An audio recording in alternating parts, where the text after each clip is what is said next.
Visualizing what we want to explain makes all the difference. It simplifies complex ideas and brings everyone on the same page.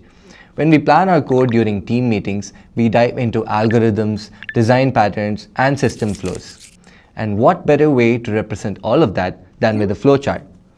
Not just that, whether it's sprint planning or data flow planning, representing ideas in a pictorial way works better for us all. Thanks to Zoho Cliq's Whiteboard functionality, our meetings have evolved in a more productive way. We discuss the steps, refine them through suggestions, make decisions as a team, and the result? A clear, actionable flowchart that guides us every step of the way.